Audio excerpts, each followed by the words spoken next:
Hi everyone, I'm Ben, and today we're diving into Unit 1 of AP Environmental Science, Ecosystems. Ecosystems are places where biotic factors, like plants, animals, and bacteria, interact with abiotic factors like sunlight, water, and soil. Energy flows in one direction, from the sun to producers and then up through different consumer levels. But matter, like water, carbon, and nitrogen, cycles through ecosystems again and again. Knowing how this works helps us understand how ecosystems function and how they respond to natural and human-caused changes. Hi, I'm Liam. Let's talk biomes. Terrestrial biomes are land-based ecosystems like tundras, forests, deserts, and the grasslands. They're shaped mostly by temperature and precipitation. Each biome supports different species and reacts differently to human actions, like deforestation and farming. Then there are aquatic biomes, freshwater systems like lakes and rivers, and marine systems like oceans and coral reefs.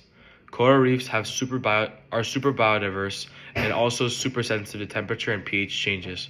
Wetlands filter water, reduce floods, and support wildlife, but many have been damaged by pollution and climate change. What's up? I'm Zach, and I'll cover the major cycles that keep the ecosystems going. First up, the carbon cycle. Plants absorb CO2 through photosynthesis, and it moves through food webs. Respiration, decay, and burning fossil fuels return it to the air. Too much carbon from human activity equals climate change. Next, the nitrogen cycle. It includes nitrogen fixation, nitrification, assimilation, ammonification, and denitrification. Humans mess it up with fertilizers, which cause things like dead zones in oceans. Then there's the phosphorus cycle, which doesn't involve the atmosphere. Phosphorus moves through rocks, soil, and other living things. Too much phosphorus in water causes eutrophication, killing aquatic life. Lastly, the water cycle. It includes evaporation, condensation, precipitation, and runoff.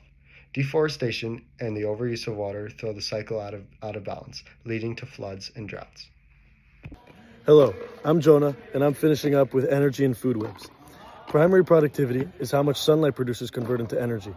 Gross primary productivity, or GPP, is total energy captured. Net primary productivity, or NPP, is what's left after the plant uses some time to live. After the plant uses some energy to live. So NPP equals GPP minus respiration. Ecosystems with high net primary productivity, like rainforests and estuaries, support tons of life. Trophic levels show who eats whom. Producers, then primary consumers, then secondary, then tertiary. Only about 10% of energy moves up each level. The rest is lost as heat. That's why there aren't many top predators. Food chains are simple. Food webs show the full picture. Remove a keystone species and everything can fall apart. That's why protecting biodiversity is so important. That's all for Unit 1, Ecosystems, Biomes, Cycles, and Energy Flow. Thank you for listening, and we'll see you next time.